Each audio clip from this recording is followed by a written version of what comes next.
Hello, Bible readers. Can God be trusted? So far in Genesis, we can trust that God can create, God can promise, God can intend to make things new. But in three separate stories we read for today, we see the promise that Abram will, as chapter 15, verse 4 said, your very own issue shall be your heir. Like, that's the promise. That promise is still hanging out there. We'll look at three texts today that revolve around the issue of faith in a God whose promises hang around unfulfilled for too long. As Brueggemann says, our interpretation requires an understanding of the anguish of these texts. But that anguish turns out to be labor pain. But that is not known here. That can't be known yet to the characters. For those of you who appreciate conversations of authorship and dating the texts, although they focus on the same theme, these three stories really have no connection with each other. They have different sources, and they reflect various ways that Israel and all of us respond to God's unfulfilled promises. That's a challenge right there, by the way, that there are three various stories that would recount various ways of responding to God.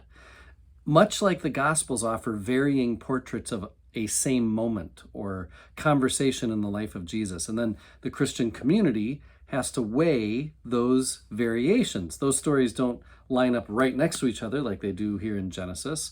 But like, for example, as Jesus dies, Matthew says that, quotes Jesus as saying, my God, why have you forsaken me?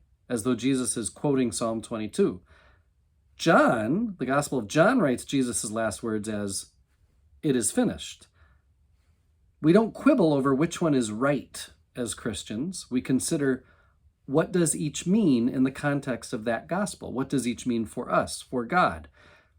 These three stories in Genesis that recount faith responses or lack of faith responses from Abram turned to Abraham toward a God who's still just promising, give various ways of considering how this relationship works between impatient and limited us and an eternal, limitless God.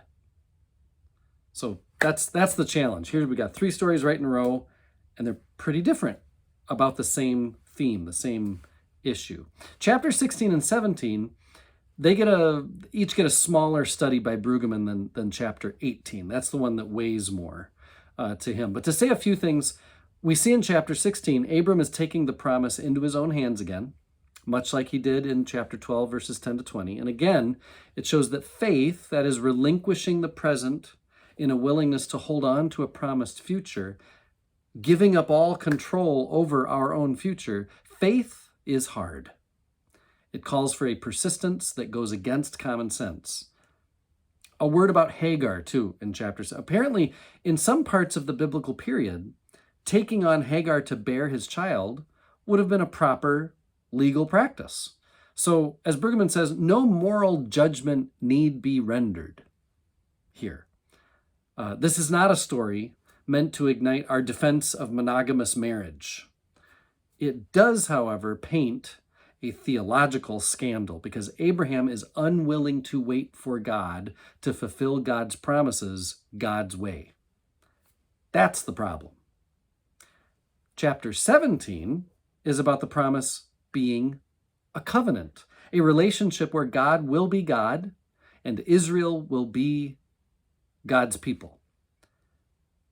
Maybe this is even more important than the promise of land that requires an heir. The covenant is a hugely important way to understand who God is and how God perceives God's self.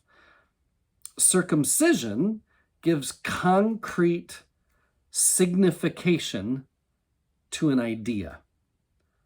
Like, how do I show that this is the idea I'm living out? The point of circumcision is that what is thought must also be done. Brueggemann says biblical faith is never cerebral. It's always lived and acted. Belonging to this strange community and trusting in a scandalous promise requires a mark of distinctiveness. Circumcision announces that Israelites belong only to this community and only to this God. But don't they wish it could have been like the Coptic Christians in Egypt? Like they have nowadays, they just put a small tattoo of the cross on the inside of their wrists. I mean, circumcision, wow, quite a distinctive mark. Chapter 18 is where the meat of these three texts is at. The visitor near these oaks, for example, and I wanted to say a special note about this because this always comes up in Bible study. So is it three men or is it the Lord?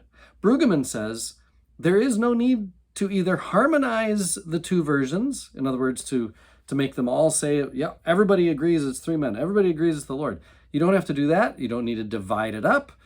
You don't need to seek a Christian statement of the Trinity here. The story is an unreflective account. I read that as unpolished.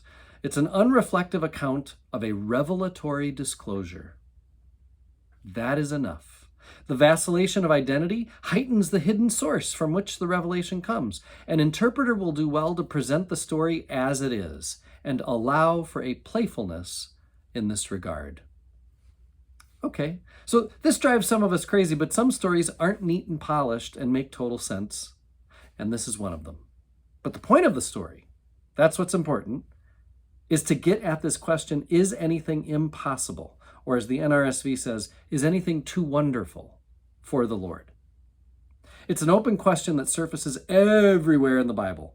Every human must answer it for theirself, and how it is answered determines everything else. If we say yes, some things are impossible for God, well, then God is not confessed as God. Some system, some power, or some other person is stronger in at least some circumstances, and that would mean some other system, power, or person would be God in those circumstances. But if we say no, nothing is impossible for God, then we would necessarily behave that way, in a belief of the promise that the future belongs completely to God. Saying no, nothing is impossible for God, goes against reason, it goes against wisdom, it goes against morality, common sense. It's why Sarah laughs. Of course this is impossible for God. Look, nothing's happened to me yet. She knows better. She's seen better. Barrenness is too obvious. It's too real. It's too powerful for her. Faith in some promise is just too radical. But here's the big thing about this whole text. Not everything depends on Abraham and Sarah's answer or their readiness to accept it. This is a giant moment in our understanding of God and what role our faith has for God. How does God fulfill God's promises? Does God in any way depend on our faithful response? The Abraham narrative clearly shows us that God will do what God will do. If not in a context of ready faith, then in a context of fearful, resistant laughter. In other words, ready or not, God will be God. Tomorrow, Sodom and Gomorrah and more. Chapter 18, verse 16 through chapter 19, verse 38. I am one with my God. My God is with us, all of us, at all times and in all places.